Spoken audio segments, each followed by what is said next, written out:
Welcome to Asianet Newsable's book discussion section. I am delighted to invite the authors of the book Genome to Own, Professor Bhushan Patwardhan and co-author Indu Ramchandani. Professor Bhushan Patwardhan is a former vice chairman of the University Grants Commission, UGC. He is a distinguished scholar and thought leader in the fields of health and genomics. Joining along with him is Indu Ramchandani, an author and advocate for the intersection of science and spirituality. Now, their latest book, Genome to Own, looks into the ethical dimension of scientific advancements and the potential future shaped by technology and spirituality. I want to begin with you, Professor Bhushan. My first and the foremost question will be, what made you choose this title, Genome to Own? And why do you think that this particular title ties into what you discuss in the book? Yeah, thank you, Hina. It's a very interesting question. Let me tell you that this title which you read now, Genome to Own, was not there earlier. This book started actually 20 years back when I was working in my lab trying to understand the Ayurvedic concept of Prakriti and its genetic basis. And we showed that Ayurvedic concept of Prakriti, Vat, Pitta, Kapha has genetic connotation by using the single gene studies, At that time, whole genome was not possible. Later, we did that also. But while I was working in lab, I was also reading Upanishad. And I got stuck at one of the most profound aphorism from Ishavasya Upanishad, which says that Om Purnamadah Purnamidam Purnat Purnamudachyate Purnasya Purnamadaya Purnamevaya Shishyate. This means that they are trying to tell us that this is complete, that is complete. If you remove something from what remains is also complete, and what you remove is also complete, And I said, wow, this is the definition of genome, because genome as a whole DNA, if you remove a part of that DNA, then it has a capacity to grow in full-fledged genome again. And what remains there, also can regain its original form, So since that time, I started thinking about that there is a great messages in our own ancient knowledge systems. And as science students, we should look at them, from science angle. So this is how the journey started. The earlier title was Home to Genome. Because at that time I was fascinated with genome, and Human Genome Project was just coming up. But then as the book progressed, and as we started studying the whole situation which is around us, which we will talk later, I realized that the trajectory of Om to genome is not correct. In fact, genome has to come back to Om to get the right track. So that's how the name of the book became Genome to Om. And the subtitle, if you read, it says Evolving Journey of Modern Science to Meta Science. And what does it mean, And we are saying that modern science, all said and done, although it has progressed tremendously, most of it has been used to satisfy our own ego, our own comfort, profits, etc., etc. But not that much for people, what people need, people's benefit, public good, or even for nature for that matter, In fact, forget about more working for nature, but in the process, we have disturbed the whole ecosystem because of these advances, what we are trying to say. And therefore, we are saying that modern science needs to take a pause and go to meta science. So you just spoke about how people are exploiting all these resources in order to fulfill their own ego, in order to generate revenue, if I must say. Because I want to come to the rise of artificial intelligence in workplaces that affect employee mental health and job satisfaction as well. Because now, with the help of machines, employees are being given automation tasks, and it's becoming more and more redundant. And their roles are being modified like anything. What do you have to say about that, Indu ma'am? Well, what you said about the dangers of AI enforcing itself onto human activity and that human beings having to take a back seat, that has been a fear for a long time.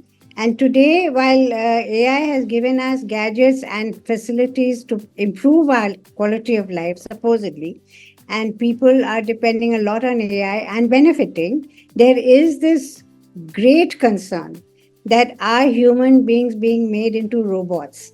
Are we sort of becoming mechanized ourselves?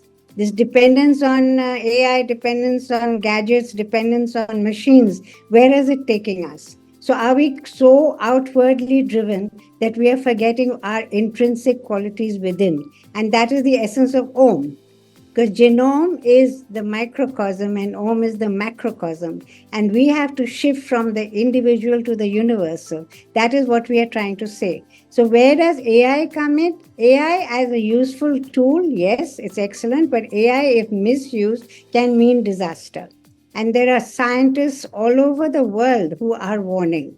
In fact, the latest Nobel winners, the laureates of physics and chemistry, though they have said that AI was very useful to them in their research, there is a warning that if it goes into the wrong hands, it can be devastating.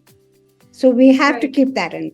Right. And so, if I just follow up on this question, you also evoke this question in the book whether AI should have its own rights, because we live in a civilized society. We have a constitution in place that we abide by. We have our law enforcement agencies. Do you think that the same ecosystem will be created for AI as well? Well, is Bhushanji, are you answering that? Yeah, if No, you can. no, no, you can continue. No, Yeah, ma'am. so Yeah. yeah, so the question is AI conscious? That's my question. Right. And if AI does not have consciousness, it cannot supersede human beings, right? The core essence of existence is consciousness. A lot of scientists don't agree. They think consciousness is the outcome of the brain and the mind, and they're still trying to locate exactly where it comes from. It's almost as if it's being poured into our system, and then we become conscious. But they haven't been able to pour consciousness into AI, right? So obviously, it is not in the hands of artificial intelligence to harness consciousness. As long as that doesn't happen, there's no way that AI can supersede human minds and human beings. But who knows? At the Very moment, interesting. Yeah. no, it's a challenge. And somewhere in our book, we've talked about this bet that was taken between Christoph Koch and David Chalmers. That Christoph Koch, who's a physicist, a scientist, said that one day we are going to have we explain where consciousness emanates from. And David Chalmers, who talks of the hard problem of consciousness, they had a bet, a 25-year bet. And that 25 years finished in 2023. And Christoph Koch had to admit that they had got nowhere to analyzing how consciousness is utilized or generated. So I think we're not in that danger zone, but That we is a have to positive watch. sign. Yeah. We have to watch out for the misuse of AI. Yeah. Sir, coming to you, we also know that you talk about, you touch upon a variety of issues. And one of them I could think of is the use of things in agrochemical industry, because that is what plays a very important role in farming. And I'm specifically talking about genetically modified crops. So, what a regular consumer should be aware of in terms of what would be the impact of GM technology in future? Yeah, Hina, actually, GM technology, we have given a lot of space in our book, as Yeah. perils of science and technology. GMOs are fantastic in some cases, but now with the CRISPR technology, you are able to edit gene like you are editing your books, which is very, very dangerous. And if it goes really in wrong hands, what can happen, you can only imagine. What can happen, you can see in the movies, sci-fi movies. But coming back to your agrochemical questions, agrochemicals, if you really look back, and we have again discussed this in great detail in the book, we are really saying that these agrochemicals origin, if you really track back, they go to the world wars. So during world wars, a lot of chemical research was happening, especially in Germany and Europe. And after World War, what to do with these chemicals? Earlier, these chemicals were all kind of explosives and all these kinds of toxic gases, nerve gases and all those kinds of chemicals, So now the question was what to do with them. And say after the World War, this chemical pool was there. So one stream of that pool went into pharmaceuticals, and one stream of that pool went into agrochemicals. So you will see very interesting connection in this, and which we have discussed in the book, that agrochemicals are producing a lot of hazard in our own food chain, and because of that we are getting a lot of diseases, including diseases like cancer. On the other hand, pharmaceuticals also are produced from similar chemicals, and they are used to treat these disasters which we are creating. So it's a really very questionable transaction that is happening for so many years, and in the process we have spoiled our environment, we have spoiled our agriculture, we have spoiled our soil, and we have spoiled our bodies, we have spoiled our minds. So where are we going? Again and again we are raising this question, and therefore this meta science comes in picture. Meta science is not something which is beyond science. Meta science, what we are calling, is science of science. See, science has to understand that our role as scientists, or our role as science teachers, or our role as science students essentially is well-being, public well-being, universal well-being. So whether we are really using that, and so GMOs today, I would tell you that we have quoted that Seralini's work. Seralini is very eminent French scientist, and he has actually studied and published. And from India, Vandana Shiva, who is again a great champion, we have quoted her in our book. They are giving very serious signals. And if you read, and again we have quoted this in our book, there is a fantastic report given by European Environmental Agency, and the title of the report is Late Lessons from Early Warning. Scientists are giving you a early warning, but is there anybody listening? That is the question. In case of GMO, the same thing is happening. Fortunately, in India, GMOs are under control, excepting cotton. We have not progressed further, and we really hope that we regain our original agriculture practices and not get into this kind of a technology which is doubtful and not proven completely today. So it's very interesting. You said about early warnings, but late concern shown, or late awareness, or late steps taken, because there are a few events that can have delayed impacts. That is for sure. For example, climate change, if we talk about, it has a delayed impact. It's happening slowly, but we are heading towards that disaster. But I want to specifically talk about the economic policies and the inclusion of automation in these policies or in these advancements. Do you think, ma'am, coming to you, you talk about how automation is or may shake things up in our economy and may bring about some socio-economic disruption? Well, the point of economics is very simply this, that as long as we are focused on our selfish needs and our greed, nationally and individually, the economic situation is going to be disastrous. And we are heading towards that disaster. In fact, quoting the latest Nobel laureate, they have talked about this. They've talked about the disaster in economics, and we are facing it. We are facing it because the individuals, as Dr. Patwardhan pointed out, when we are talking about meta science, we are talking about exactly this, that we cannot afford to be self-centered as individuals or as nations or as societies to the extent of exploiting the other. And if the tendency, whether it's economics or whether it's science or whether it's social sciences, in any field, as long as there is exploitation for personal gain and benefit, and that's where economics plays a very major role, we will be heading towards disaster. And that is the warning that we're trying to exclaim about and talk about in our book. Yeah, Professor just to Bhushan, add to that, sure. Hina, just to add to that, in economics, we have in our own culture, we have a system called Shubha Labh. You may have seen Yes. Shubha Labh as a word. Yeah. What does it mean? That profiteering is necessary for every business, but to what extent? That is important. And this awareness is now becoming very widely acceptable globally. For example, if you take, I am from health sciences, so I am giving example from my own field.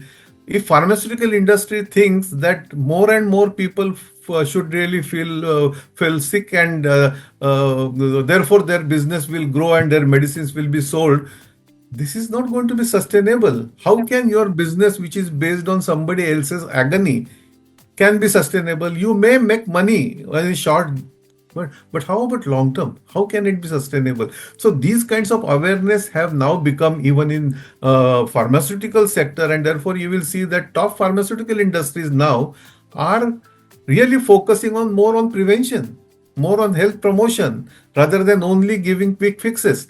So this kind of a change you will see that happening most of the sector. So that kind of a responsibility, it's not only social responsibility what we talk about, but it's a general responsibility of ours to people, to nature. It's coming back, and in our book we have tried to really show, and our book is not giving you any pessimistic view. It is not a negative book. What we are trying to tell you is what is around. We are just giving you information. We are raising questions, and we are letting people to get use of that information and come to their own conclusion.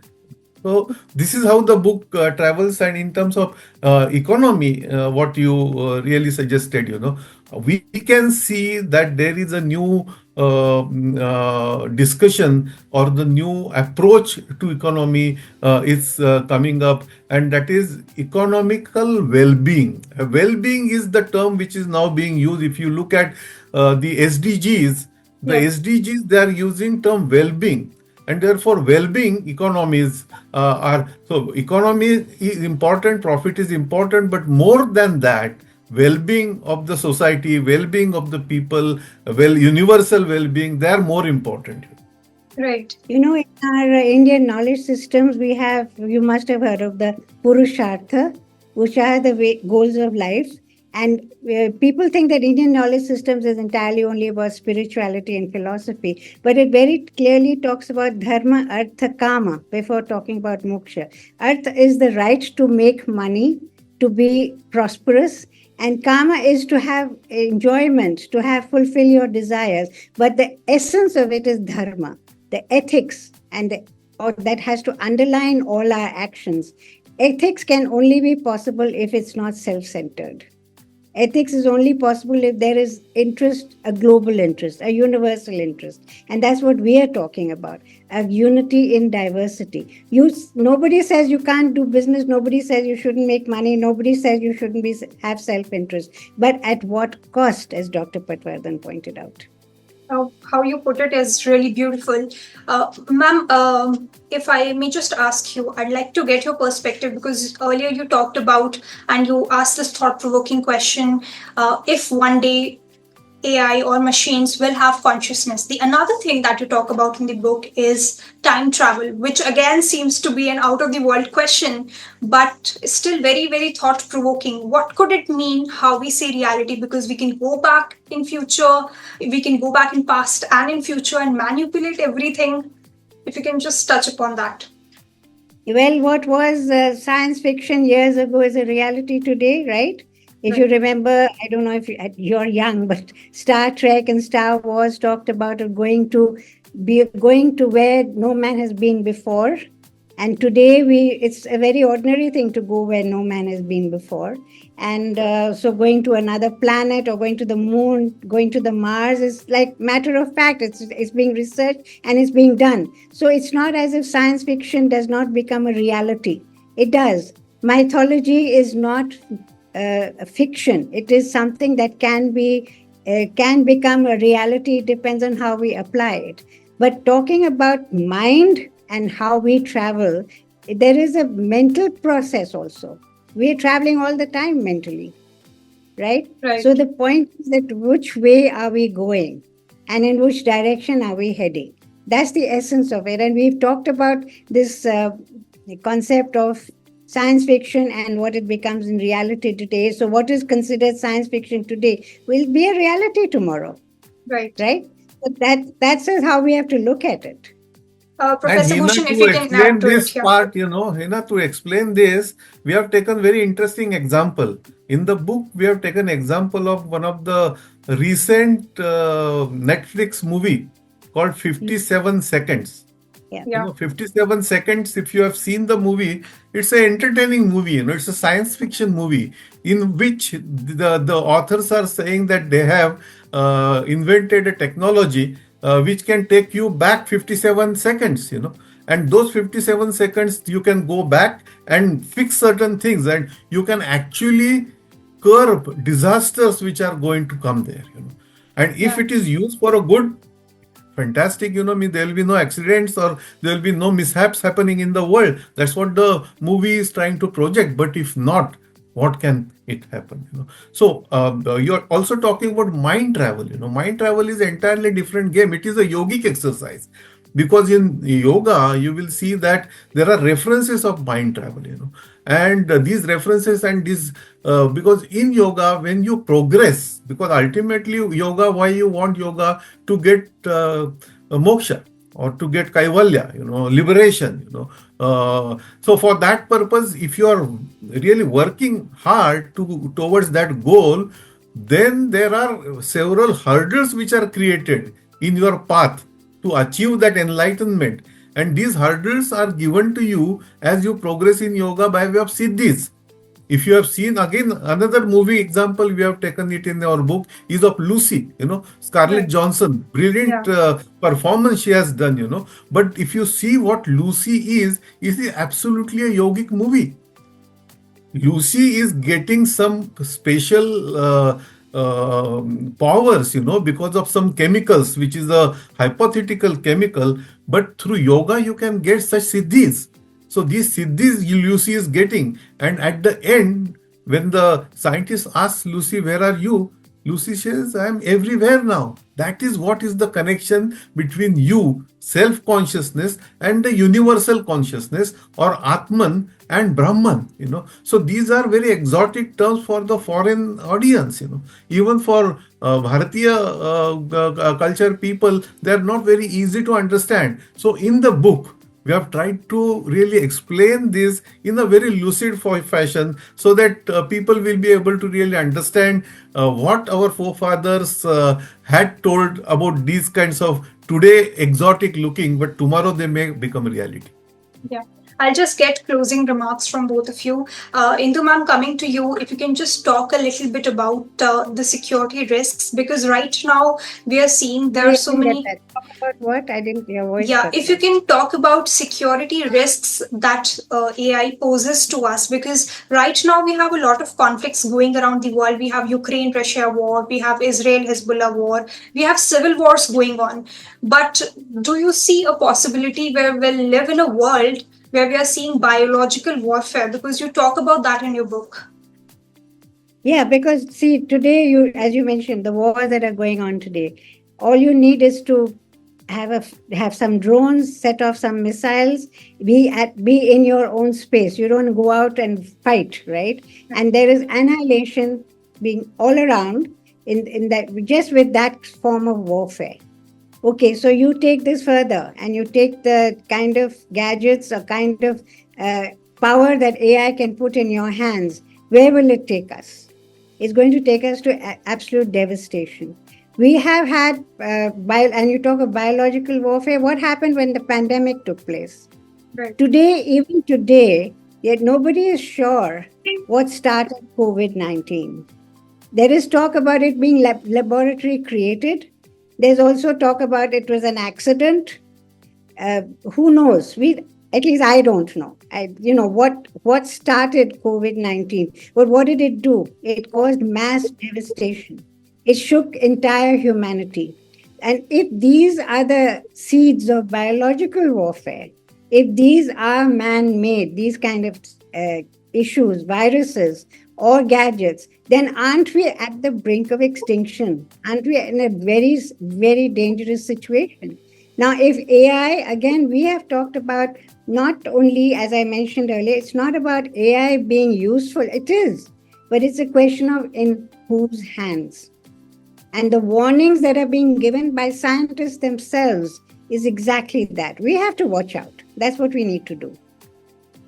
Definitely. Professor Bhushan, if I can get your remarks on the same question.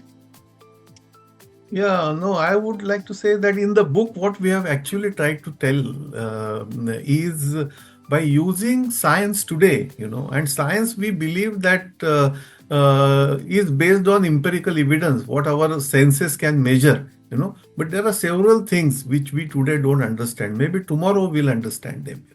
And what we are trying to tell is there is a hidden knowledge in our own knowledge systems, and which comes from Om. Om is not just Om. Our book is completely agnostic book. Means it is not taking any sides. It is giving you wealth of information, right from origin of universe to origin of life to the Upanishadic Mahavakya or Prashna, who am I, where I am going, what is the purpose of life, Purpose of life is saying that achieving everybody's potential to the greatest extent should be our purpose of life. Everybody's capacities are different. So we cannot. So all these questions we are raising, and most importantly, at the end, we are saying we have been pushed into Anthropocene today. That means it is completely now, if you see the total weight of the plastic and concrete and steel and all human made mass has actually exceeded the biomass. That is, total weight of plants and animals is less now than this human made mass. So where are we going? Even United Nations Secretary General has said that we are no more now in talking about global warming. It has become global boiling. So much of climate change, you also mentioned about it. So why all this is happening? And when all this is happening, what should we do? Our book tries to tell you where are we actually, and it lets you think. Our book is actually to make you think and decide your own path, because ultimately everybody, we are not prescribing anything. We are saying that we have to really shift or transit from Anthropocene to what we call it as Om scene, or evolve our journey from meta science, science to meta science to meta society, which is a larger goal. So this may seem utopian, but in the book we have discussed this in great detail, showing some hope. Whatever in last I will tell you, we know that our book is not excellent and what great, in the whole knowledge, what we have, sea of knowledge. It could be a small drop of knowledge. But what we have ensured, both me and Induji, is we have ensured that that small drop is pure. Right. So what happens is that when we talk of, as Bhushanji talked about the Om scene, what are we saying? Are we giving you an option which is not realistic? Not so. We are walking towards. It's a journey, and we are talking about one thing that's very important, and that is the unity in diversity. Today we are all in different directions. We have to come together, and we have to have a unified target. And the unified target is human well being. Human well being can only be possible if there is no misuse of powers, if there is understanding of the other's need, and there is cooperation, global cooperation, communal cooperation, individual cooperation. So not only human well-being, we are talking about generally planetary well-being, and we are talking about the universal well-being, because that's the larger goal, Vasudhaiva Kutumbakam. Not only Vasudhaiva Kutumbakam, but also Sarve Santu Niramaya. Let everybody be happy, peaceful. How to do that? You will find interesting anecdote, interesting discussion, and interesting ways evolving in this book, Genome to Om.